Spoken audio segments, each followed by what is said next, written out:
It's costly living in a community.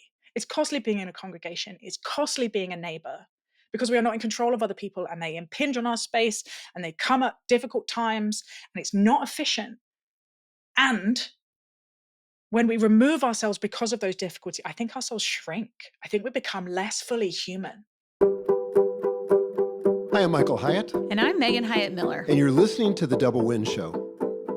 Well, today we are so excited to share our recent conversation with Elizabeth Oldfield. So this conversation, I cannot wait for you to hear because she is a kindred spirit.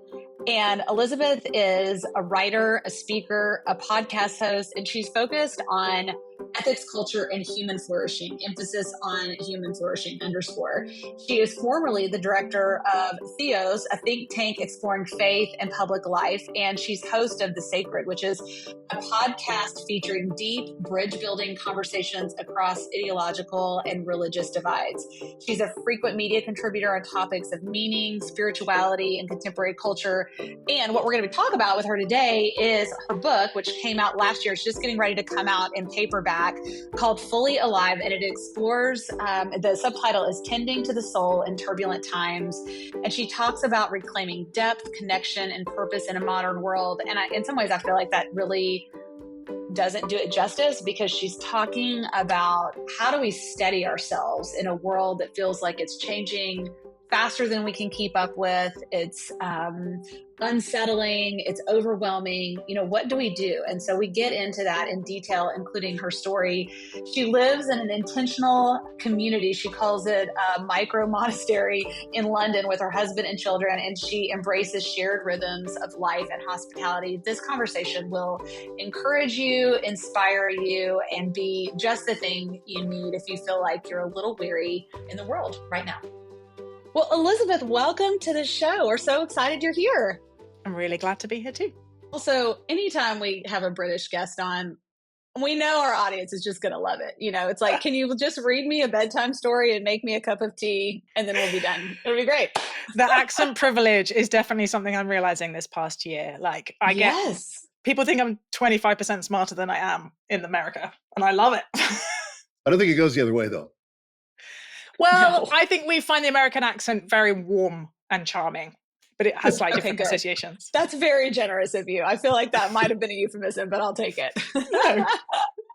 When I was listening to your book, I mostly listen to books as I read them, and I felt like Keira Knightley was reading to me, and it made my heart really happy. So thank you. If that isn't reason enough to get this book, people, just get it. Okay, so Elizabeth, I have so many questions, and this book I just absolutely loved. As I told you before we got started, there are people in my life that I love dearly who have a very conflicted relationship with their faith, and obviously that's not this book is not just about faith, but I think that you write about it so beautifully, and this is really a conversation for everyone, and you set a big table and everybody's invited. And I love that so much. When you were writing this book, as we think about this idea of being fully alive and tending to our soul in turbulent times, which just that subtitle spoke to my heart and my soul, because that just feels so true right now. Why was it important to you to include the faith perspective in the conversation? Because you are you're not the kind of Christian that, people would be put off by. You don't seem like someone who would force faith into a conversation where it didn't belong. Why did it have to be in the conversation about being fully alive? Thank you. So I think it might be helpful to know a bit of my context, which is that I wasn't raised in a particularly Christian home. I had a conversion experience in my teens, and then I had a period of trying to be an atheist because frankly a lot of it made no sense whatsoever. And I'm still slightly surprised to have found myself back in this particular wisdom tradition. And most of my friends, a lot of the people I interact with in my working life and in my personal life, the idea that Christianity could have any wisdom to offer in times like these seems unlikely to them. And there's been times when it seemed unlikely to me. But over the last few years, I think particularly since COVID, I have felt so destabilized by the pace of change, by big event after big event. And I could sense how these times were forming me, were changing me into being someone who I didn't want to be, right? That I found myself more tribal, less patient, less loving, more cynical, more anxious. I was like, this is not who I want to be becoming. And I think I'm even less use in the world now if I'm allowing these changes to continue.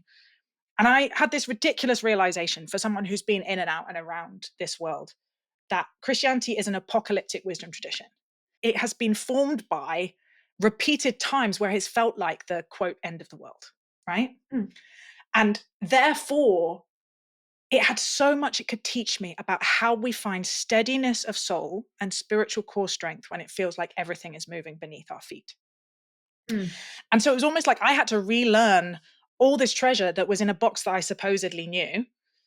And the level at which that framing, that this is a wisdom tradition that has steadied people through existential dread, through multiple other times of great turbulence for centuries. And it's partly done it because it has this apocalyptic thing, which just means basically like looking forward to the end of the world, or however you want to phrase it. And so I was finding medicine in it. And it felt to me like everyone around me was so desperate for wisdom, but that this particular brand of ancient wisdom was not a place where that they would ever think to look. And it's got so much good in it. And so I wanted to say, look, you don't have to eat everything on the plate. You don't have to sign up for the team. Let me just dig some of this out and offer it because it's really, really helpful. It's a good metaphor. Really good metaphor. You know, you're talking about turbulent times and the times that we live in.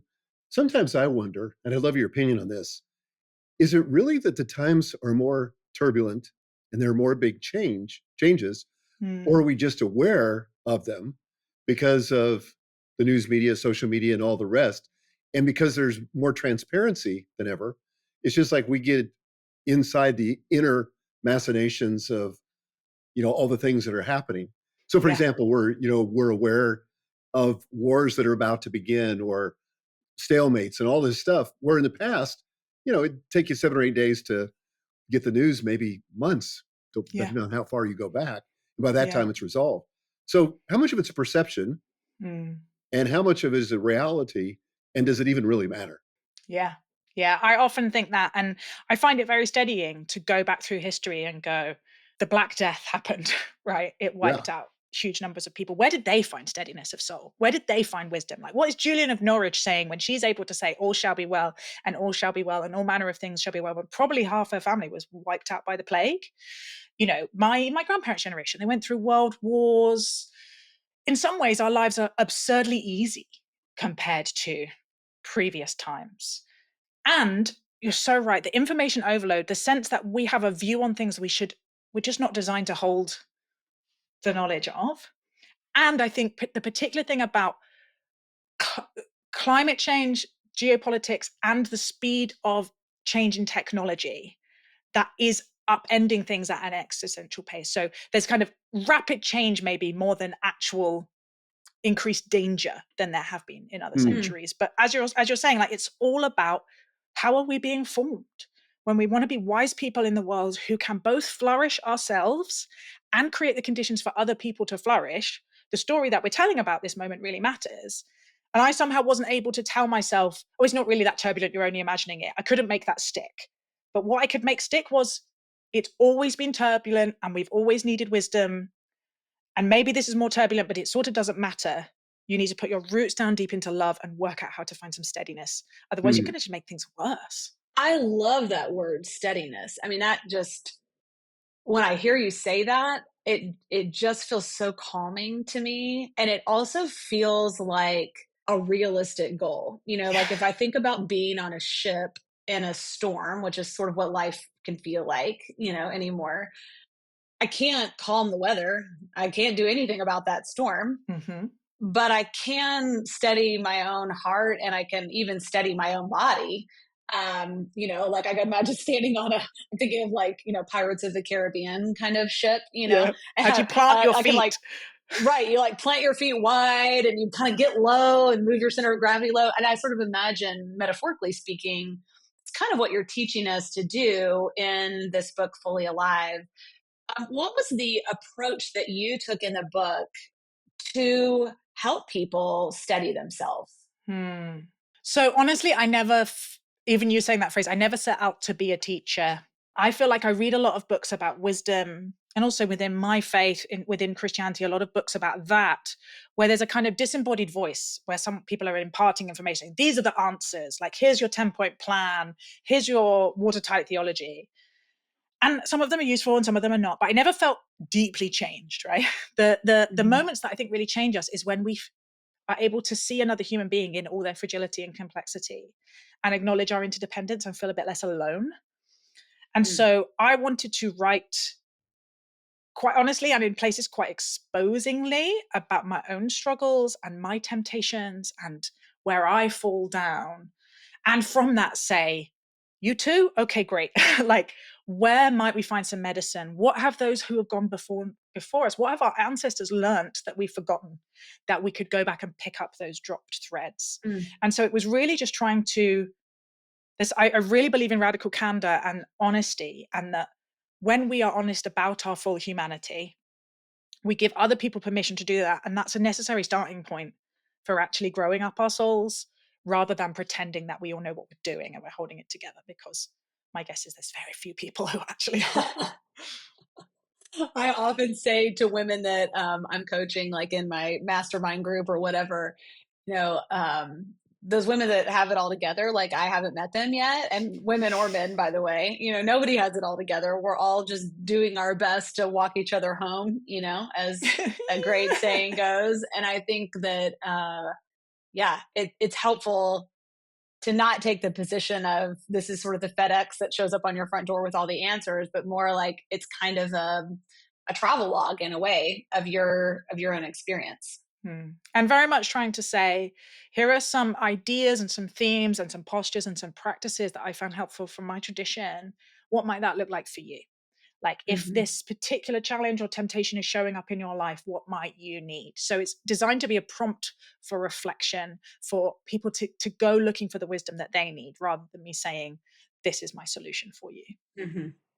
I wonder, before we get into some of those practices and some of the things you write about later in the book, if we could explore this distraction and disconnection Mm. theme that Hmm.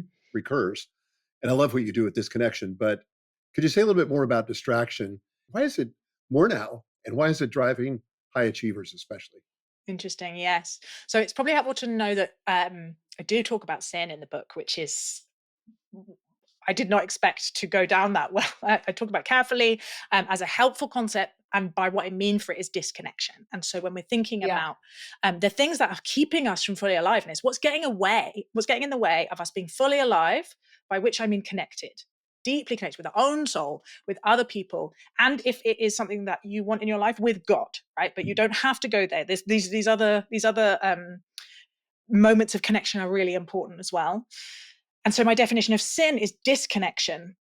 And then I go through the 7 deadly sins and look at the different ways that we disconnect. And so, yes, the chapter that's called acedia, which is the Latin word that's often translated sloth, actually means, well, I can't tell you what it actually means. It's difficult to translate. And the way I translated it was something close to distraction. Failing to attend to the things that are important, like failing to Mm. spend our attention and our time on becoming the kind of people we want to be when we die, essentially, and instead getting blown around like a wave on the seashore, just responding to all these inputs that we're all dealing with. And it was, as I was thinking about it, I did have this sense that it's similar to what we were talking about earlier, that this is not like this is a new problem, right? The reason the monks in the desert fathers wrote about this, and they just had a cell, right? They didn't have a smartphone, they just had a cell. And they still found, not you call mobile phones cell phones, so that doesn't really work in American English. They had a small cave and they still found distraction and temptation. It's always been part of the fragility of being a human. But right now, what we're seeing is it being weaponized against us. Mhm. And I think again and again, as I was looking at all these temptations to disconnection, I got really angry because there is something so tender and a little bit foolish and a little bit fragile about human beings. And it's kind of beautiful and beloved. And yet we are being put in these conditions where those parts of ourselves which don't actually know how to orient ourselves towards wisdom are being amplified and encouraged and rewarded. And the bits that know how to grow towards virtue, the bit of me that actually understands that fully aliveness means connection, is continually being drowned out by distraction, by these devices. And I just came to believe that there's a neuroscientist called Ian McGilchrist, and he says attention is a moral act. Where we put our attention is essentially who we become. Mm. And that was a very challenging thing to realize, given if I look at my day. What am I gazing on? What am I contemplating? Because that's who I will become. And from that, wanting to put in rituals and practices of attention to give myself some chance, some scaffolding, right, to hold back that tide of distraction that's constantly coming after us. We recently interviewed Ian Cron. He's got a new book called The Fix. And in it, he talks about addiction. And it's kind of like the 12 steps for everybody. But he says basically everybody's addicted, which is kind of similar to the sin concept. You know, we place something else at the center of our lives than God. And some of those things are really destructive and some of the things are more socially acceptable. But there's like an addiction thing. But here was the interesting thing that really aligns with what you just said. He said a lot of people think the opposite of addiction is sobriety, but it's not. The opposite of addiction is connection. Because he said most of these addictions we do in private. Yeah. You know, there's an isolating component to it. And I think for all the social media and all the ways that we're connected over the internet and every other way, people are more isolated, feel more isolated than ever. Yeah. Yeah, I listened to that episode and I nearly cheered when he said that line because it is such a beautiful summary. In my chapter on gluttony, which is essentially me talking about addiction, my sense of what the opposite of addiction is transcendence, in that connection which is goes beyond ourselves, some kind of spiritual connection, and that shot right through the recovery movement. But it really helped me thinking about sin not as this terrible thing that you were going to get beaten up with, or that you would need to carry around this like guilty ledger of all the ways that you'd failed, but as a movement away from life that we could become aware of and turn. Like repent just means turn, right? Turn and move towards life. And that when I am caught up in these numbing behaviors, and they might be just doom scrolling on my phone, might be around slightly too much wine, just like faffing, buying stuff on Instagram, like whatever it is, not to go, you terrible, terrible person. Just go, what is the hunger that I'm trying to meet through this that actually has a deeper source? And he's totally right. It is in relationality, right? It is in knowing and being known, seeing and being seen. Our full humanity, I think, is only present when we have those deep connections and those deep relationships. So I'm trying to be like, okay, put it down, go get connected. Yeah, I love that. And I love that definition of sin, because I think for a lot of people who struggled with the idea of faith and of Christianity in particular, that concept is really hard to kind of become reconciled with. But I also think it makes a lot of sense and feels just intuitively true that we're made for more and that God wants something more for us, a deep connection, really communion, is what we're made for. Yeah. And what oftentimes we're willing to settle for is just this terrible counterfeit. Yeah. And that's not good for us, any more than like if I let my 6-year-old daughter eat gummy bears 3 times a day for breakfast, lunch, and dinner, like that.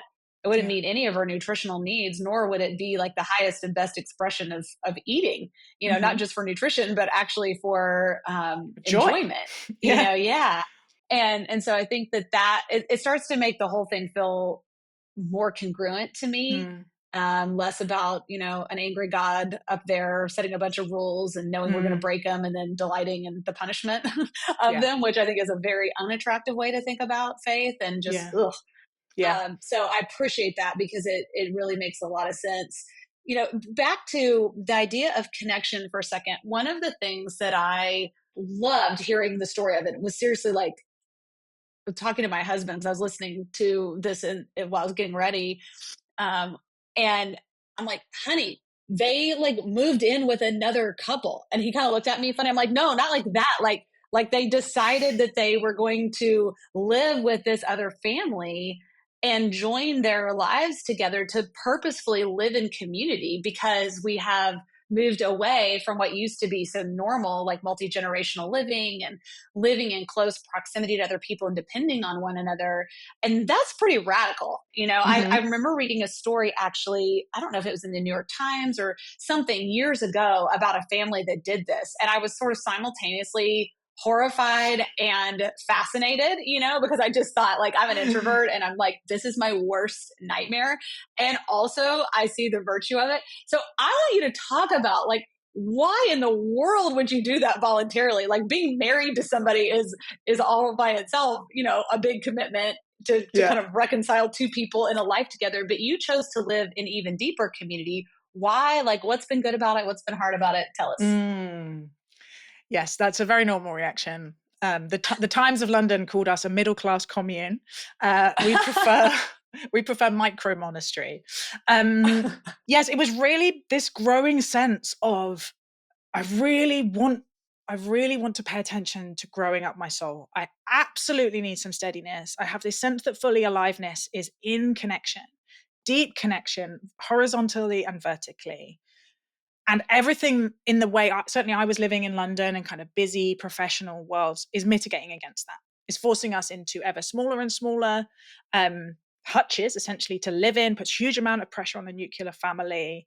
Friendship is hard. Everything's going online. And it was particularly when my husband and I hit our early 30s, and we'd had this kind of vibrant sense of our spirituality really blooming and wanting to live more aligned with the radical life we see in the New Testament, actually, which is just very beautiful. Um, and how hard it is to make choices that are in any way outside the mainstream otherwise. And so it was this sense that, okay, I care about my formation. I care about trying to live intentionally, not just accidentally according to the patterns that have been laid out for me by my culture. And in my tradition, there are these centuries of people who want wisdom, who want deep roots, deliberately putting their lives closer up together, Mm, sharing money, sharing food, like needing each other, acknowledging our need, not getting all our needs met by the market without the entanglements of friendship and relationship, but making ourselves sufficiently vulnerable to meet each other's needs, which is messier, more complicated, more annoying. um, and I think helps us become more fully human.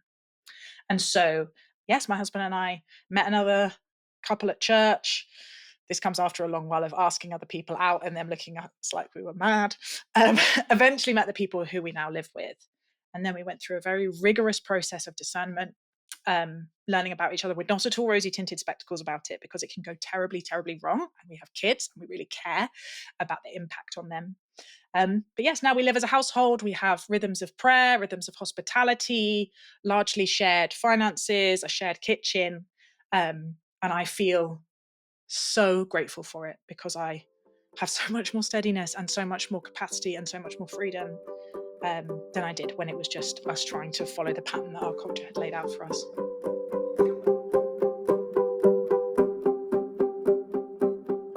Back when I first became a Christian when I was 18, this was a big movement. Yeah. And even when I moved to Nashville and I joined the church that I'm currently in, there was this whole concept of walking distance churches so that you would Mm, kind of come back to the parish idea yeah. where, like, on Sunday morning, everybody'd be walking to church and you'd see your neighbors and your friends and the people that you're around, and you would help each other during the week and have shared meals together and all that stuff. And so, it seems to me, and correct me if I'm wrong, Elizabeth, but it seems to me like every technological invention that purports to connect us Hmm. sometimes has the unintended consequences of making us less connected. For example, the automobile. Now all of a sudden we can work in one community and live in another community, and we literally don't know our neighbors. Yeah. Or you could take the internet, or you could take, video conferencing, Hmm. or any of these things. And I wonder what do you think AI and robotics are going to do to this whole equation, especially humanoid Hmm. robotics? I'm really cautious because I believe so deeply in this concept of formation, which is just a fancy way of saying who are we becoming.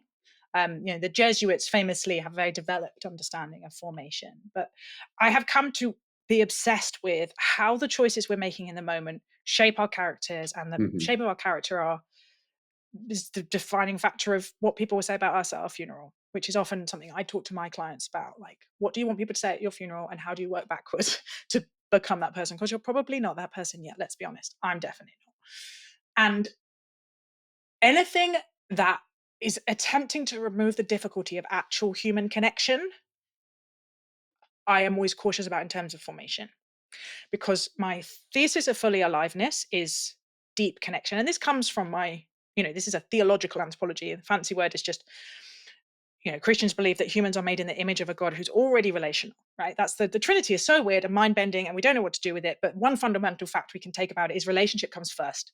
Mhm. Like, before anything else, love. Before anything else, relationship. Connection prior. And you can, if the theology language isn't good for you, you can stand that up sociologically, you can stand that up neurobiologically, right? Again and again, in all these disciplines, we are finding that we are not actually rationally acting individuals. We are interdependent persons made by each other, made for each other, so interdependent in ways that we're barely aware of. And that our flourishing is basically the quality of those relationships is the defining factor of our flourishing. But relationships are hard. Connection is vulnerable, it's scary. Other people are fragile and unpredictable. I am fragile and unpredictable. Sometimes, frankly, I'm just a bit of a cow. Like, it's really costly. It's costly living in a community. It's costly being in a congregation. It's costly being a neighbor, because we are not in control of other people, and they impinge on our space, and they come at difficult times, and it's not efficient. And when we remove ourselves because of those difficulties, I think our souls shrink. I think we become less fully human. And so my fear with a humanoid AI is that it is easier to deal with than a real human, because it doesn't ask anything of us. It's just there to serve us. But the more we allow ourselves to shape the world to become more convenient for us, to serve just our needs and our hyper individualized preferences, the lonelier and less happy we are getting. Mm-hmm. And so I'd always want to say the hard work of relationship and connection is essential and worth it, and actually does lead to more joy. It's the equivalent of the gummy bears for breakfast that you were talking about, Megan. Like, I think an AI companion is probably gummy bears for breakfast, in that it seems nice to begin with, but it's not actually going to nourish us. I might be wrong, but that's my hypothesis. I think you're right. The thing that concerns me is the technology is changing faster than we can process it through any kind of ethical or moral filter. Yeah. And so, it's like it's having an impact. And before we can stop it, or before we can think about it, it's kind of the genie's out of the bottle. Yeah. Mm-hmm. And so, I'm generally optimistic about the future, even with AI, but I think we're in for some bumpy roads ahead for sure.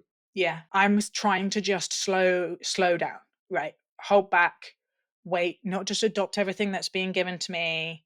Just, not be a complete Luddite, to try and work out where the technology is able to serve connection. It's able to serve human flourishing, and use it. And if it's just convenient, have a question mark and just pause for a minute. Mm-hmm. I think that's good, because the truth is we really don't have a framework kind of from the perspective of human flourishing for how do we evaluate new tools and technologies, and kind of assess um, what are the trade-offs, what are Yeah. the second, third order consequences, what are the trade-offs now, but what are the trade-offs later. Yeah. Unfortunately, you kind of only can know that in time, Yeah. because you kind of have to test it. But I don't even think we think about that. I think we're so used to this kind of consumeristic way of being in the world that we just adopt something, Mm-hmm. and we don't even think about the trade-offs right now, much less later. We don't think about the other consequences. Yeah. And I think that the problem is our brains privilege dopamine reward. They privilege our comfort, the Mm-hmm. elimination of pain, and the prioritization of pleasure so much. Yeah. And there's, like, in other words, there's something driving us to say yes to Yeah. adopting those things that is not rational. Yeah. And we don't really know what those consequences are, not just kind of for our general well-being, but at a deeper level for our soul, for our own flourishing. Yeah. And my concern is, and I think part of the reason that we've kind of shifted gears with the podcast and with some of our work, is that like you, we want to slow down the conversation a little bit and just take a minute to remember, what does it mean to be a human? Mhm. what Yeah. what what is really at stake here, and Yeah. what might be lost, and what needs to be protected, what's okay, Yeah. and those aren't easy questions to answer, or fast questions to answer, and we're certainly not anti technology or anti innovation. We love that. It's just that we Yeah. also know, as you say, that humans have a tremendous propensity to mess things up. Use a different word, but mess things up, right? And Yeah. and sometimes we don't realize we've messed things up until much much further down the road when it's too late, Yeah. and you're sort of just in cleanup mode. Yeah. I do a lot of work in just kind of mainstream secular social change spaces, and we're seeing a huge uptick in interest in religion specifically, Mm, spiritual mm, practices more generally, and religion. It feels like the US is in a slightly different place, but in the UK and Europe, it felt like we hit bottom where there was a general social dismissal that there could be anything useful here. And now people who 10 years ago would have been massive Richard Dawkins fans are going, I don't know if we can do this Mhm. without some scaffolding. Like what you've just said, basically, our default mode setting, psychologists sometimes talk about it, is just responsive to stimuli, right? We're really simple, like dopamine, pleasure, comfort, status, whatever it is. And it is often only in rigorous spiritual pathways, which have tended to be collective. And at the point they are collective, you could maybe call them religions, that has developed over centuries tools for helping us drop down a level to the deeper needs, to the real pathways to flourishing, to the choices that actually serve us and keep us fully alive and fully human. And so I think that I'm really interested in at the moment, the space that's opened up to talk well and hospitably and humbly, because the worst thing about Christians in public, when we're arrogant and preachy and think we have all the answers, but to say actually, so my friend Casper to Kyle calls them spiritual technologies. Sometimes to counter some of these technologies that are deforming us, we need to go back to the spiritual technologies which have always been known about and which can form us. Ritual mm. and attention and communal practices and giving and scaffolding for our souls. Because without that, we are just being kind of meat puppets for the machine, is what I think on my worst days. Wow. Uh, that's so vivid. Can you talk about the practices a little bit? Like let's kind of shift gears and make this really practical for people, because I know people listening are going, yeah, that just feels really true. And I maybe didn't have words for it until now, but there's some words now to wrap around this feeling or kind of disquiet that I've been experiencing. What do we do with that? You were talking about busyness and how, we don't have time to know our neighbors and sometimes even our family. But what are the spiritual practices? Maybe if you could even start there. How can we make Mm, space yeah, to do anything other than what we're doing? Because life seems like it's this never ending torrent of activity and yeah, distraction. yeah. So Rowan Williams talks about the fact that structuring time and thereby structuring attention is the hidden genius of religions. That everyone knows they give or they can give ethical guidance and existential comfort. But actually, if you look at most religions, what they do is they say, this is how you structure your time. Hmm. And that is how you take some agency back over who you will become. And so we live in, I joked about being in a micro monastery, but our community is very influenced by the Benedictine tradition. St. Benedict was dealing with a ragtag, unruly group of humans who also had a high propensity to mess things up. And he said, how are we going to live together well, right? How are we going to navigate our time? How are we going to keep focusing our attention on the thing that we want to be formed by, which in their case, in my case, is Jesus, but might be something different. And that that tradition gives you something called a rule of life. And so we have a rule of life, and it means not starting with, I'm so busy, where are the tiny slices of time where I can tend to my soul, but going, who do I want to be when I die? What are therefore my key values? What do I actually care about? And in our case, it's prayer, hospitality, celebration, creativity. Okay, so how are we going to structure our week so that there's time for those is put in first? So we have a practice of Sabbath where we switch off our devices and we spend a day being deliberately unproductive. And I tell you what, it's really hard. And when we do it, is really good, and the rest of the week gets easier. We have prayer practices, we have open table cooking practices where we invite people and we get to know our neighborhood. And then we go, right, what time is left for work? And then work is going to have to go in those slots, which is really hard if you're an ambitious, successful person. Mhm. I actually have found I am more professionally fruitful having done it that way round, which is interesting because it turns out it's not the more time you spend, it's how, as you've been saying for years, what you're doing in that time, what you're prioritizing. Um, but that concept of a rule of life as a way of shaping your week and your time, in some ways, it's not that dissimilar from just having a calendar. But the monastic wisdom is start with who do you want to be becoming? What are your deep values? Put aside time for those. Otherwise, they're honestly, frankly, theoretical. And then fit everything else around it and stick to it. That's the hard thing. Don't get seduced by some sexy new technique in 3 weeks' time. This is like years. That's how long it takes for formation to really work. For people that listen to this show and also have read our books, is we talk about this concept of the ideal week. Mm, And I think for most people, and what you've given us is a distinction that I haven't thought of before. We talk about front stage time, when you're in front of people delivering stuff, yeah. and there's your backstage time when you're preparing for the front stage, and then Mm, there's off stage. But what I hear you saying, and what is beautiful, is start with the off stage time yeah. and then let everything else fit in. Because if you don't Yeah. put the big rocks in first, there won't be room for them, for Yeah. sure. So Yeah. that is really interesting. Yeah. It's Mhm. basically your soul is the thing I believe that lasts, right? So that's the most important bit. And David Brooks is really great on this. He talks about eulogy virtues versus resume virtues. In resume virtues, we can get all manner of help, time, podcasts, books to help us become more effective and productive and successful and high status. The eulogy virtues, how do you build an actual character? There is so much less scaffolding for, there is so much less support for, and therefore it requires much higher levels of intentionality. Mhm. And it's actually really hard and lonely to do it on your own, which is why there's a genius in being in a congregation or being in a community or perhaps a fellowship group or a women's group or a men's group or anything where you can give yourself permission with other people to go, I actually want to take my life seriously. I want to take who I'm becoming seriously. What practices and postures do we need that we can slightly hold each other to accountable on so we can be growing together? Because otherwise, our time is going to pass on to do lists, 75% of which do not matter and we will never remember. Mm.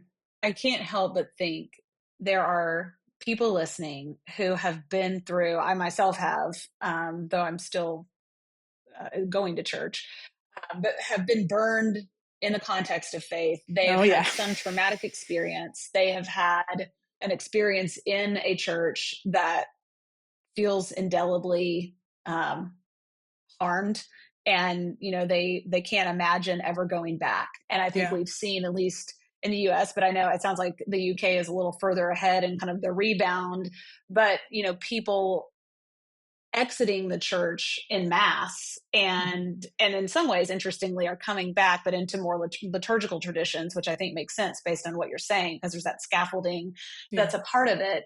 How do you find a community, a spiritual community, to join and be Mm. a part of without having a repeat of whatever your own traumatic history has Yeah. been? I know I found that very hard personally. I think I have found that place, but it's been long and slow and hard won. How do Yeah. you get yourself to risk again? And how do you find a safe place? Yeah. Thanks for sharing that, Megan. That's really vulnerable and honest, and I really value that. In some ways, it all comes down to this. Like my vision of a human is interconnected, interdependent, and we live in a world that's constantly fracturing those ties. Like, and I think this is a very orthodox biblical understanding. So Luther and Augustine talk about their definition of one of their definitions of sin is humanity turned in on itself, Mm. where we pull back from God and from other people into ourselves because we resist our interdependence. And the trouble is that sometimes that pulling back is self-protective, right? And healthy and necessary. When you've been in a community that is um, not functional, not healthy, not helping you become more fully human or more fully alive, then naturally that is going to feel risky to go towards again. And for some people, they're just the idea that it could be a church or indeed another kind of religious congregation is just too much to contemplate right now. And I totally understand that. My observation is that outside of religious congregations, there is very little alternative. And I have friends who've tried to build this, right? I was friends with the guys who set up the Sunday Assembly, which was a kind of non-religious church movement in the UK. I have friends who were trying to do something called the Nearness, which again was trying to create non-religious spiritual community for people. And some of those are beautiful and flourish for a while, but they're difficult to scale and they're difficult to sustain over time. My best guess is, and it takes so much courage because you have to be the really earnest person, right? I said in a fleeting way, find a group, get a men's group, get a women's group, as if that's easy. It's not easy. If you're not in a point where you can join existing scaffolding, you really have to be brave enough to be vulnerable because you keep getting rejected often. But my sense is the hunger for depth and the hunger for connection is so widespread now that if you're brave enough to keep putting out those feelers, making those bids, inviting people for dinner, saying, could we have a book group and maybe read some spiritual books, maybe from different traditions, like whatever people are comfortable with, and keep going and keep modeling both vulnerability and commitment. So this is the really key thing. The reason I am still in church, despite church, it is very strong scaffolding. And it will be happening even without me. And it models to me that even when I don't want to, it's probably still going to be good for me to show up. And that's so counter to our individualistic culture. So where I've seen it working is often someone who's been prepared to go against that culture and say at the beginning, here are some norms. How about we all covenant to take this seriously? How about we block this out of our diary and don't flake unless we're really ill, or like these are the conditions on which it's all right to flake, and otherwise it's actually not okay. Like, we are going to commit to this together. Maybe we'll just do a term and see how we get on. But it's really difficult and it's really hard work, which is why I think for most people looking for a congregation, if they can bear it, that feels healthy, is what is still worth doing. I think that's what works about the recovery community Oh is yes, I'm those so communities jealous are, of the recovery community sometimes. yeah, it's like very high commitment and very high vulnerability. And I think sometimes we talk about vulnerability in our culture like as a good thing. Like we want authenticity, we want vulnerability, but we're also, because of our hyper individualism, we're really down on commitment. We don't want to Yes. commit. We don't want to commit unless we know we're going to like it long Yeah. term. And it's going to serve our needs right now, right? Our kind of top level needs, not our deep level needs. And I think commitment and intimacy and vulnerability, they have to go together or it just doesn't work. It is unsafe. Yeah. I think sometimes the church gets held up to a much higher standard than any other group. Because the truth is, people get hurt in all kinds of groups. Whether it's a trade association or a neighborhood watch program. I think just the nature of people is that they get political and they hurt each other. And the thing that is optimistic to me about the church, though, is at least we have a tradition of grace and forgiveness. But that has to be exercised. And some of the most unforgiving spaces I've been in, sadly, are churches. And at the same time, some of the most grace-filled spaces I've been in are in churches. And I don't know if you have this in the UK, but I'm a big fan of this TV series, The Chosen. First of all, it shows the humanity of Jesus, but it shows the disciples really struggling with unforgiveness toward each other and then reconciling. And it's just beautiful to watch it happen. And it's a good reminder for people like me that this should be the norm. It's a really tender thing. And at the end of my chapter on Pride, which is all about community, I basically have a long love song to the church in all of its bruised, broken, spiky edged self, because I think it's only when you've been outside of it for a while, or you have good friends who are so hungry for community and can't find it. And some are actively harmful and dysfunctional. I don't want to write that off, but most are just deeply human, right? And loving and earnest and sort of bodging along, and are places where people who would never otherwise meet are learning to love each other, are learning to walk each other home. And there is something extraordinary about that. So yes, I think we can both acknowledge institutional failure, which impacts all institutions, and is maybe more disappointing in the church because we kind of see what it could be, and go, to whom else shall I go, frankly?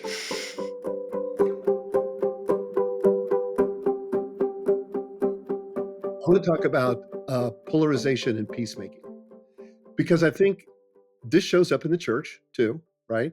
And it shows up in every group. polarization.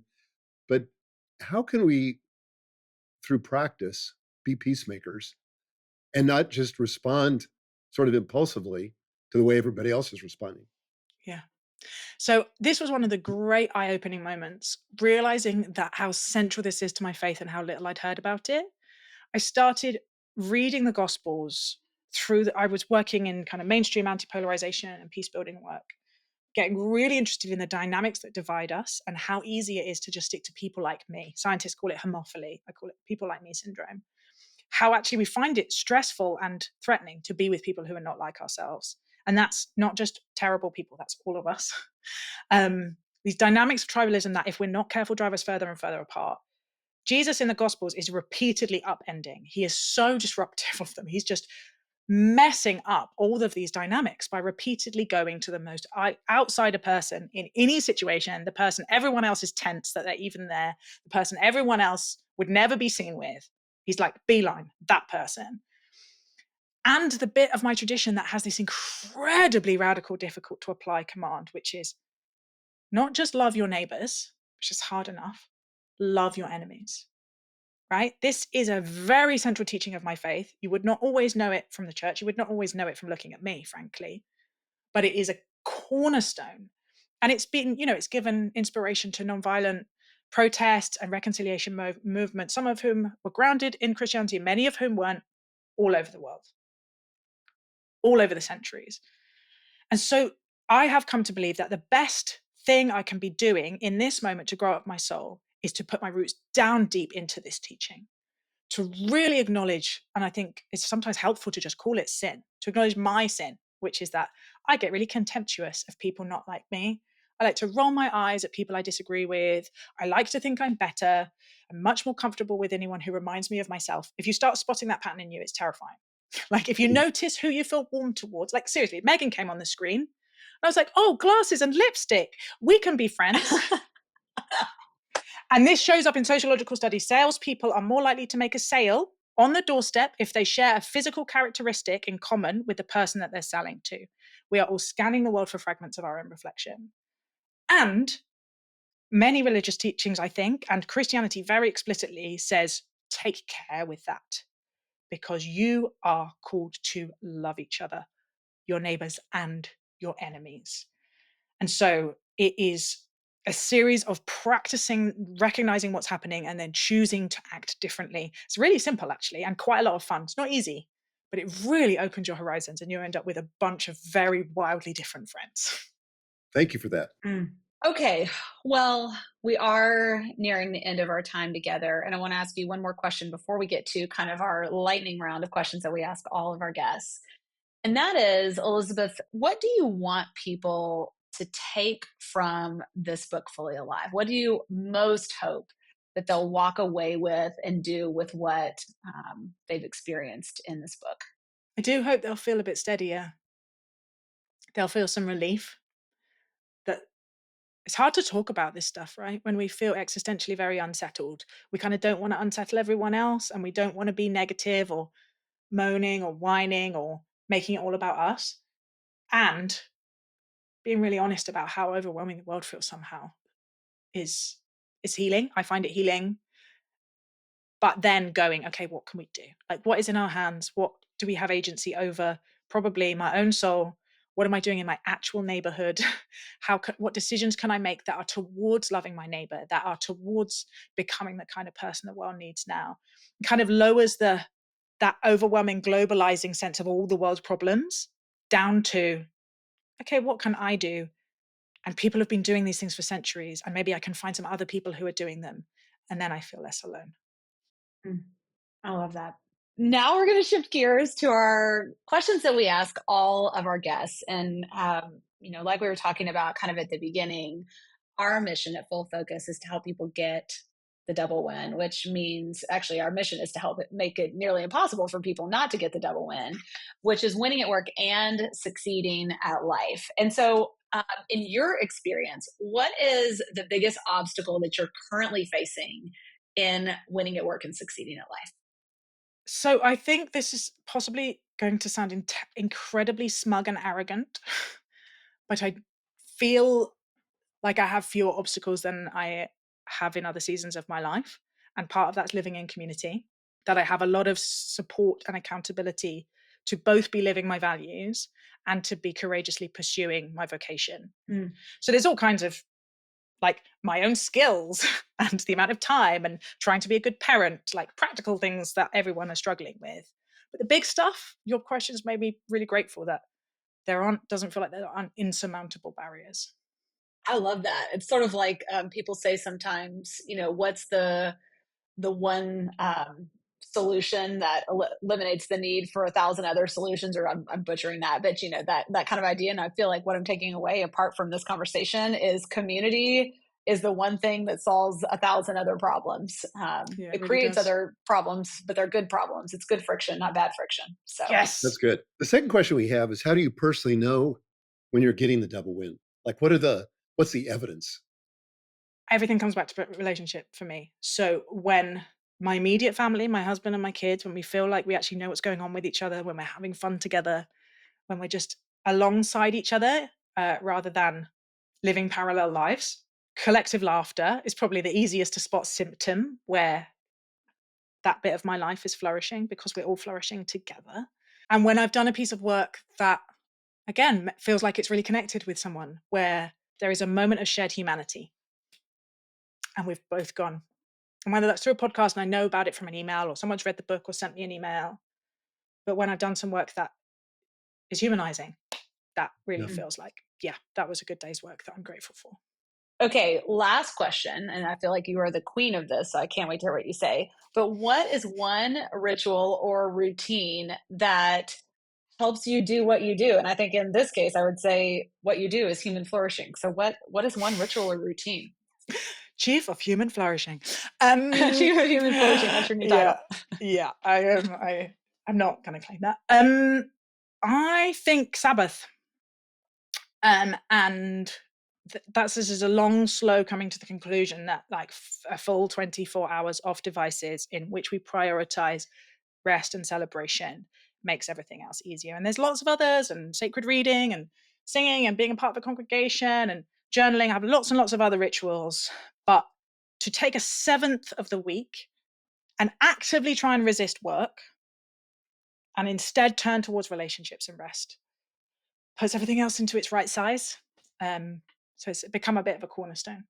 So what would you do on that day? I just want to know very practically, like Yeah. sketch the day out for me. Yeah. So there's a fair amount of panicking that I've forgotten to tell people that I'm turning my phone off. So that's the annoying thing about Sabbath. You have to look ahead. Otherwise, there is very good reason to turn your phone back on. So I have to do a lot of like, I'm turning my phone off. Where are we meeting? If we're seeing people outside the home, are we going to a thing where the tickets have to be on a phone? There's just like trying to work out how to reduce the logistical nightmare, which is ridiculous that it's as high as it is.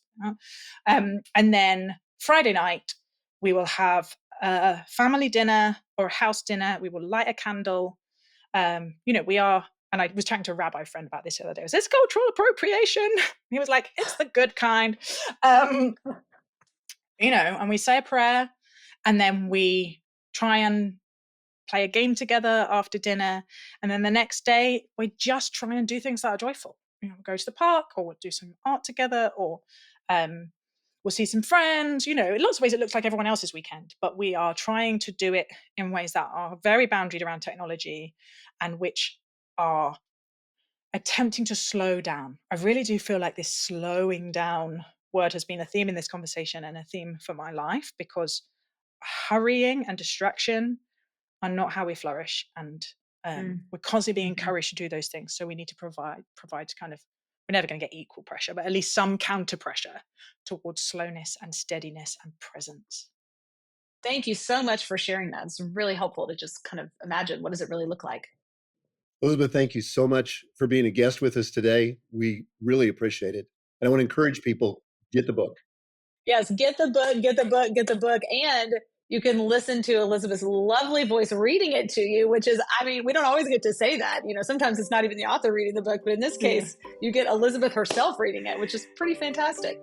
Thank you so much. Thanks for being here.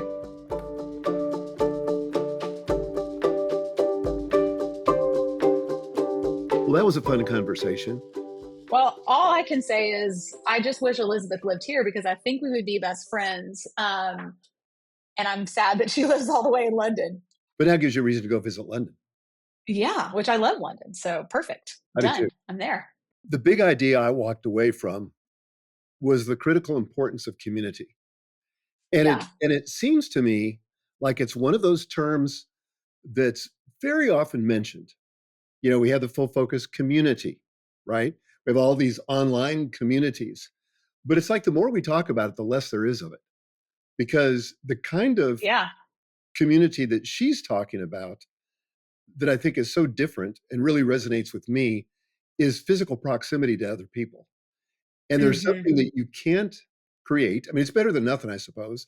But, you know, a virtual community, especially a virtual community that's just text only, there's places for it, but it's not going to replicate what happens when you live, you know, in with some level of intimacy with other humans in close proximity. Yeah.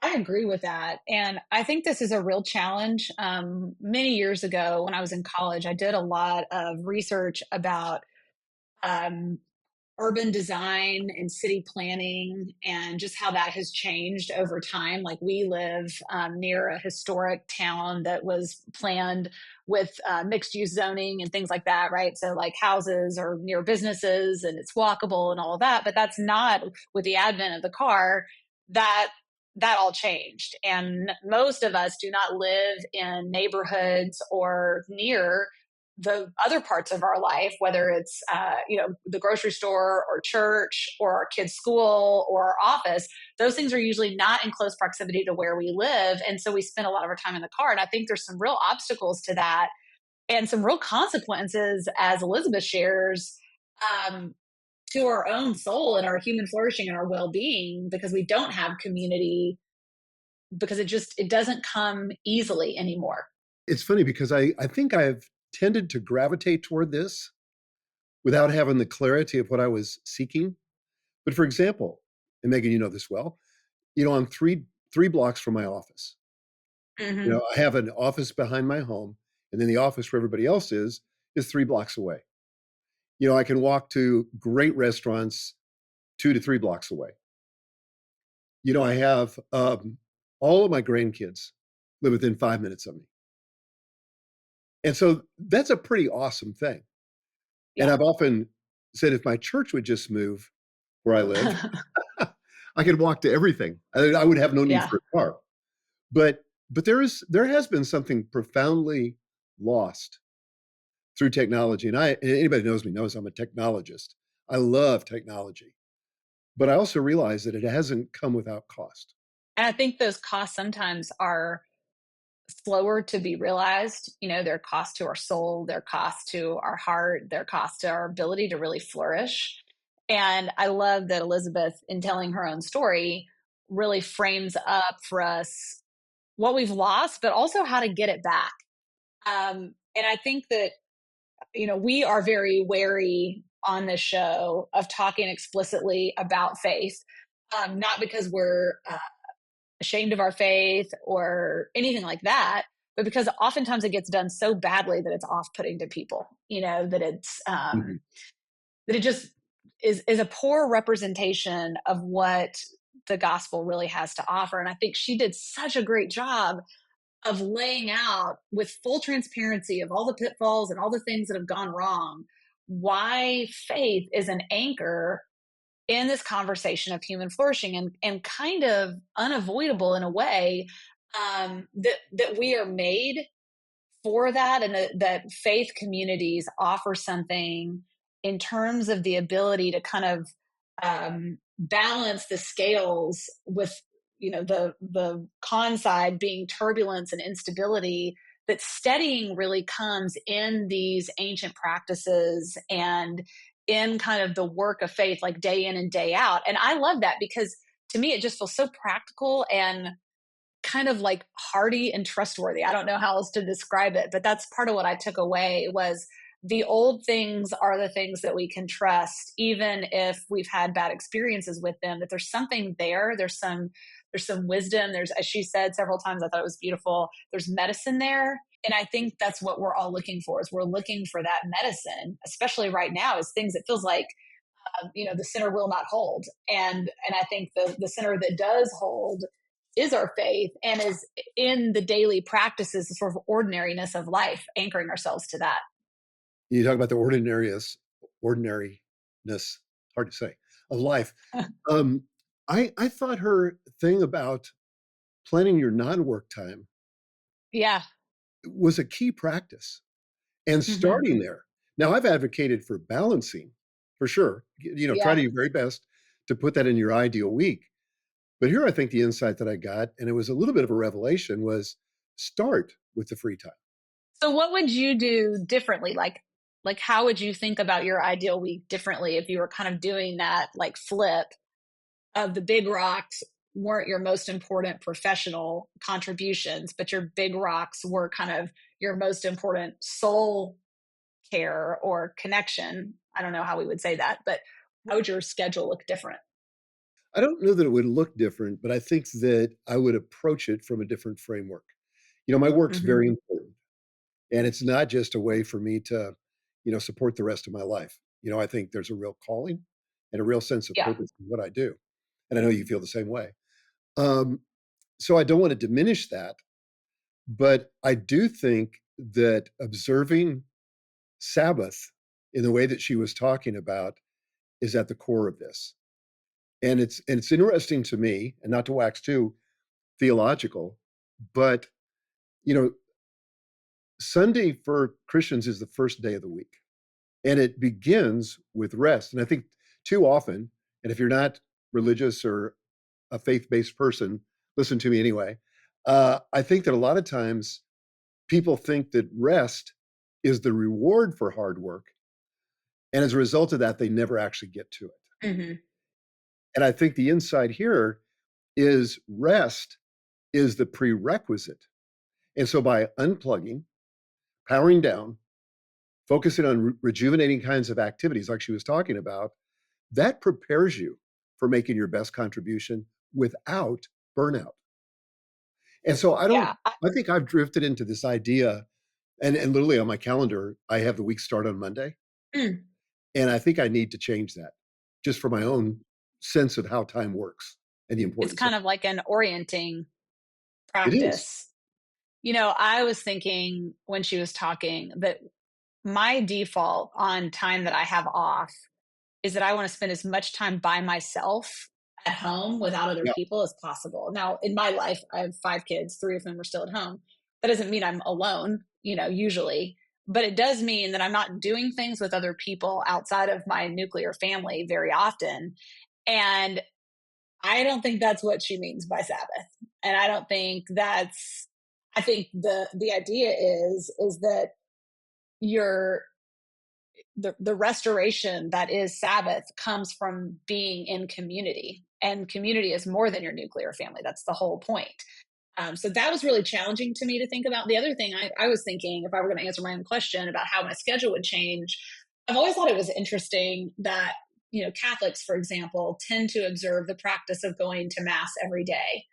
And you and I are not Catholic, so that's not part of our practice. But I often will go to an Anglican or Episcopal Eucharist service on a Wednesday, and I would love to start every day with that.